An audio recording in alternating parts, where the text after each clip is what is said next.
Well, it is an honor to welcome all of you to the ceremonial office of the Vice President of the United States. I want to, in particular, thank the two colleagues of mine in the United States Senate who have been extraordinary leaders on so many issues, and in particular were very instrumental on the occasion that brings us here today, which is DACA and this anniversary of DACA.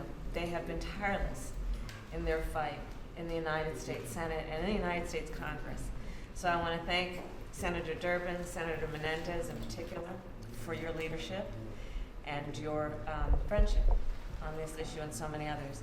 So 1 week after I was sworn into the United States Senate as a member of the Homeland Security Committee, and that was in 2017, in January of 2017, I was in a hearing, and in the hearing, there was a hearing for the nomination of the Secretary of the Department of Homeland Security.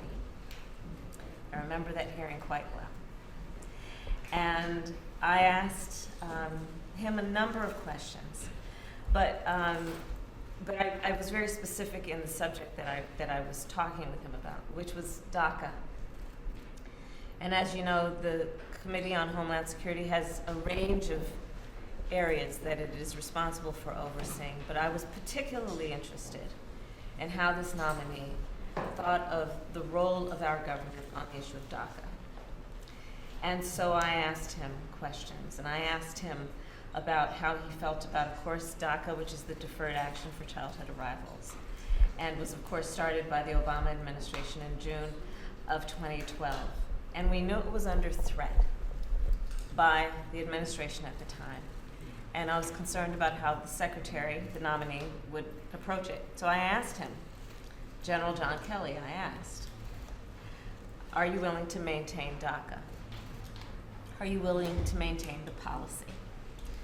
And he refused to answer the question directly.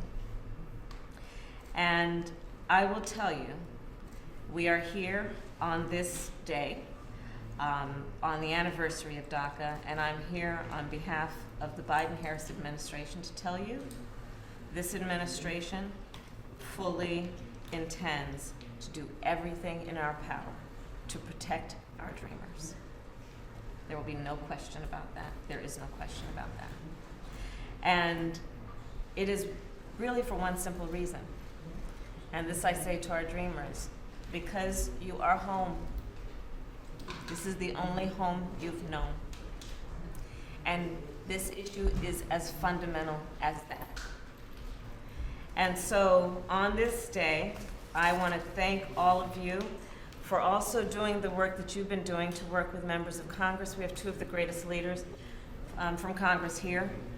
But it's been the work of working as a coalition with members of Congress to clear a pathway to citizenship. And it has been a pathway to citizenship for our dreamers, for our farm workers, for individuals with temporary protected status. Even with DACA in place, we know that dreamers live in a constant state of fear about their status and about their future. And it is critically important that we provide a pathway to citizenship to give people a sense of certainty and a sense of security. The House of Representatives, of course, has passed the American Dream and Promise Act and the Farm Workforce Modernization Act. We are calling on the Senate to do the same, and these two have been two of the greatest leaders in that regard. I know that this morning, Chairman Durbin and the Senate Judiciary Committee held a hearing on the American Dream and Promise Act, and tomorrow talks will continue with a bipartisan group of senators. In addition, Chairman Menendez has been leading the way on the U.S. Citizenship Act. And again, I want to thank you both for your leadership, because it has not been easy to do what you have been doing for years in this fight. Over the years, I have met with so many who are students, who are determined to serve our communities, farm workers who work hard every day feeding our communities, and highlighted by the incredible courage and hard work they did during the course of this pandemic. Care workers who risked their own lives during the course of this pandemic, every day, out of a commitment to follow through on their life of service by being frontline workers and being those people who the whole system relied on when almost everything else failed.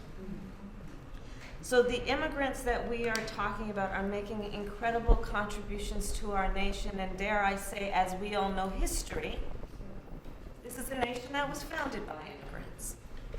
So in this regard, there's not much that is new, except perhaps some people's perspective about what should happen at this moment in our history versus what has happened in the past. But it is time for us to correct course. It is time for us to renew our embrace of the traditions and the history of America and create a pathway for citizenship. So there is an urgency to this moment, and your stories are America's stories, and that's why we're here today, to share stories and to renew our commitment to this issue, both in terms of making progress, seeing action, but also making it very clear that when we are talking about a fundamental issue that is about safety and security and citizenship, we should create a pathway and allow people that opportunity, people who, in many cases, for decades, have been serving our country with courage and commitment. So with that, I thank you all for being here, and I'm looking forward to our discussion. Thank you.